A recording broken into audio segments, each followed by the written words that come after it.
Hello friends. इस दुनिया में कई लोग भूतों में विश्वास नहीं करते और ये मानते हैं कि ऐसे अलौकिक अनुभव काल्पनिक और सच से परे होते हैं। पर सोचिए, अगर मैं आपको ये बताऊं कि ये कहानियां वास्तविक लोगों के साथ घटित हुई ऐसे ही डरावने अनुभवों का लेखा जोखा है। इन 8 माओं को सिर्फ अपने भूतिया अनुभव औरों के साथ बांटने थे, लेकिन जो उन्होंने कहा वो काफ़ी भयानक था। शायद भूत वाकई में होते हैं। पहली कहानी है द फैंटम नैनी। जब मेरी बेटी 6 महीने की थी तो मैंने उसके व्यवहार को थोड़ा अजीब पाया। वह अकेले में ऐसे हंसने और खेलने लगती जैसे कोई उसके साथ खेल रहा था। वो रोने लगती थी और जब तक मैं उसके पास पहुंच पाती अपने आप शांत भी हो जाती थी। मैंने इस बात पर ज़्यादा गौर नहीं फरमाया, लेकिन एक दिन जब मैं शाम को देर तक जाग रही थी तो मैंने एक औरत की परछाई खिड़की में देखी। वह मेरे कमरे और दफ्तर के बीच के दरवाजे में खड़ी थी। वो दरवाज़ा जो हमारे घर का मुख्य दरवाज़ा भी था, मैं उसे साफ साफ देख सकती थी। एक काले बालों वाली लंबी औरत जिसने एक पुराना ड्रेसिंग गाउन पहना था। जब मैंने मुड़कर उसे ध्यान से देखने की कोशिश की तो वो चली गई। ये बात मुझे अजीब लगी, लेकिन मुझे अपने घर में कभी भी कोई नकारात्मक एहसास महसूस नहीं हुआ। ये घर पुराना था और हम उसके पहले ऐसे मालिक थे जो उस परिवार के नहीं थे जिसने उसे बनाया। मैंने उसे काफ़ी दिनों तक अनदेखा किया, जबकि उसका और मेरी बेटी का साथ बढ़ता ही गया। सबसे डरावनी बात तब हुई जब मेरी बेटी 1 साल की थी और एक रात को वो रोते हुए उठ गई।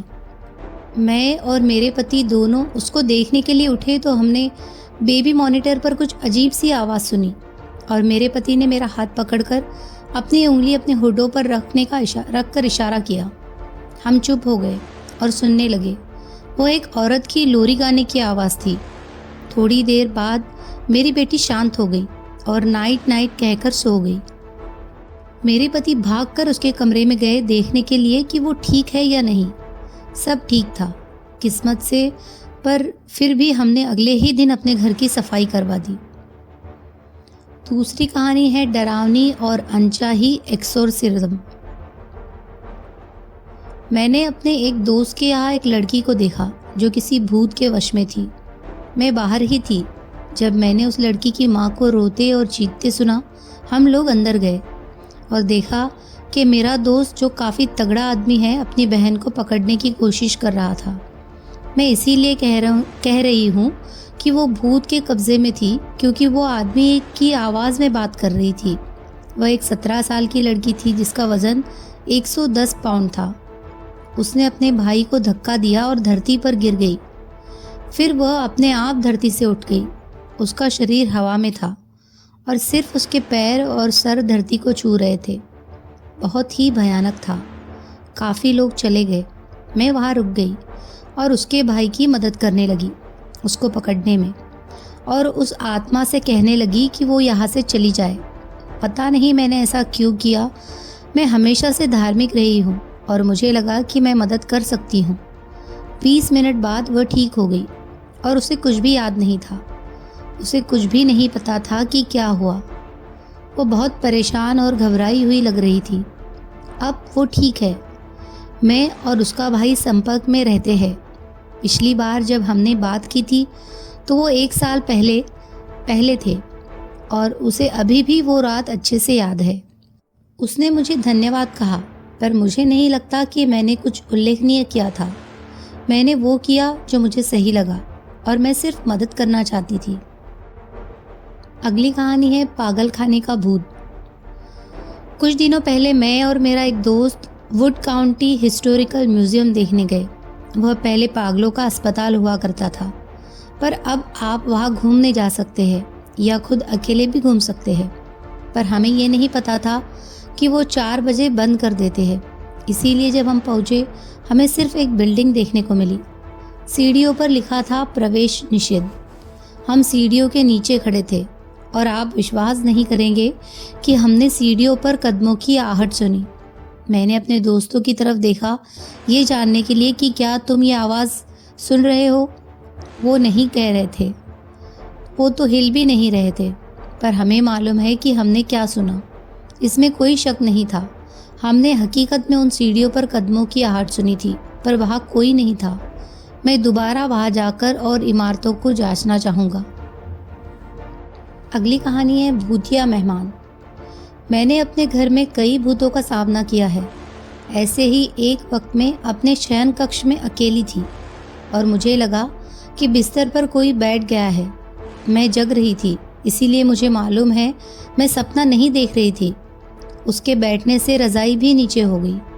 एक दूसरे वक्त में घर पर 3 छोटे बच्चों के साथ अकेली थी और ऊपर टंगी एक लालटेन आगे पीछे झूल रही थी, जबकि उसके पास कोई नहीं था। और एक बार मैंने अपने तहखाने से अजीब सी आवाज़ें आती हुई सुनी, जैसे कई सारे कच्चे आगे पीछे झूल रहे हो। अगली कहानी है अतीत का भूत।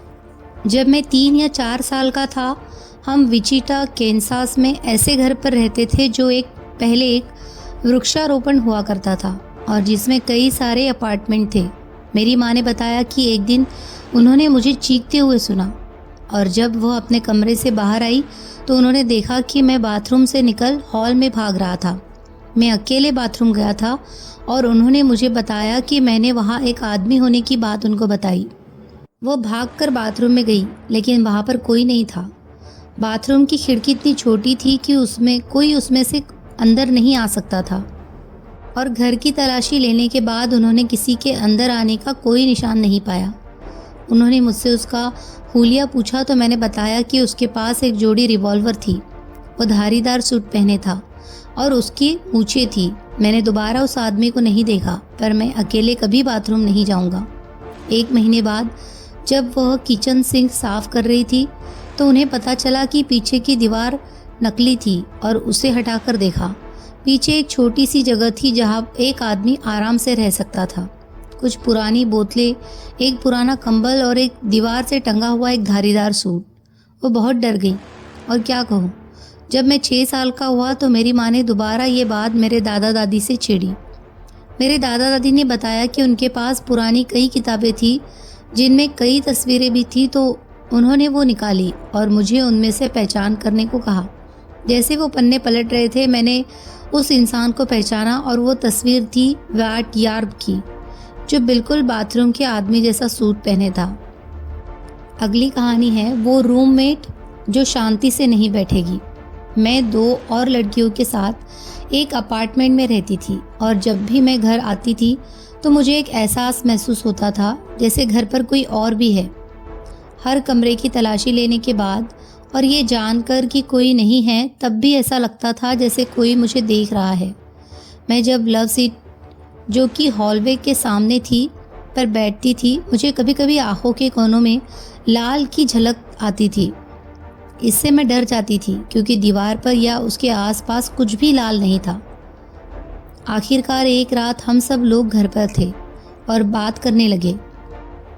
सब ने बताया कि उन्होंने भी ऐसा महसूस किया कि जैसे घर पर कोई है और लाल की झलक दिखी है। अचानक फ़ोन बजा और कॉलर आईडी में हमारा नंबर आ रहा था। हमने उठाया और हमें उस कमरे में से संगीत की आवाज़ आ रही थी जिसमें दूसरा फ़ोन था। हमने जितनी बार भी फ़ोन काटने की कोशिश की, वह बंद नहीं हुआ और मेरे रूममेट ने बताया कि उसने उस कमरे में रेडियो नहीं चलाया था। हम उस रात सारे लिविंग रूम में ही सोए और उसके बाद हम सब ने यहाँ से जाने का फ़ैसला किया। अगले कुछ हफ्तों में हमें वह एहसास और ज़्यादा महसूस हुआ और हमें लाल की झलक ज़्यादा देखने को मिली। 6 हफ्तों बाद हमने वह घर छोड़ दिया। मेरे रूममेट्स ने अलग अलग कमरे किराए पर ले लिए। आज भी मैं उस जगह के बारे में सोचती हूँ तो डर जाती हूँ। अगली कहानी है वह मरे लोगों को देख सकती है। मैंने कई ऐसे लोगों को देखा है जो मर चुके हैं, पर अक्सर मैं उन्हें सुन नहीं पाती हूँ और ये हमेशा नहीं होता है। ये बहुत ही अजीब और डरावना है। मैं कभी भी अपने पति के कज़िन से नहीं मिली, लेकिन उसके अंतिम संस्कार में अपने पति को सहारा देने के लिए उसके साथ शामिल हुई। मैंने उसके मरे कज़िन को ताबूत के पास खड़े हो अपने भाई को एक दुख भरा भाषण देते सुना। मैं डरकर उसे देखती रही।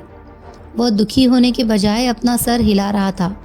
फिर उसने मुझे देखा और ऐसा चेहरा बनाया जैसे वो बहुत ध्यान से कुछ देखने की कोशिश कर रहा।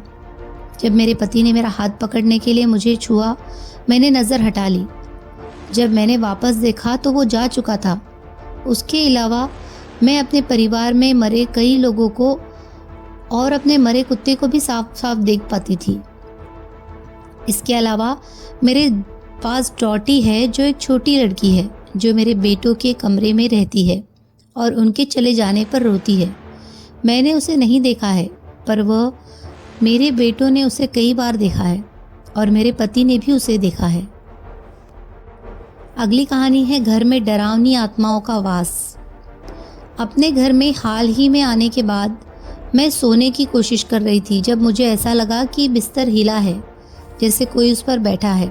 मुझे लगा कि मेरी बेटी है, तो मैं उठी उसे ये कहने के लिए कि वो नीचे चली जाए, पर वहाँ कोई नहीं था। कुछ पल बाद मैं दोबारा लेटी तो ऐसा लगा कि जैसे कोई बिस्तर से उठकर गया है। और जब मेरी छोटी बेटी काफ़ी छोटी थी तो वो घर में किसी चीज़ का पीछा करती थी। कई बार ऐसे ही वो कुछ घूरने लग जाती और उधर उंगली से इशारा करती थी, ख़ास तौर पर शयन कक्ष की तरफ जाती सीढ़ियों की तरफ। हमने अपने पड़ोसियों से बात की और एक मेक्सिको से आने वाली दादी ने बताया कि जब भी वह यहाँ आई है उन्होंने हमारे घर पर एक लड़के और लड़की को देखा है। हमारे सिर्फ लड़कियाँ हैं। ये थे आत्माओं द्वारा बताए गए भूतिया अनुभव। उम्मीद है आपको पसंद आए होंगे। अगर आपको हमारा चैनल पसंद आ रहा है तो प्लीज़ इसे सब्सक्राइब कीजिए, शेयर कीजिए, लाइक कीजिए और कमेंट कीजिए। धन्यवाद।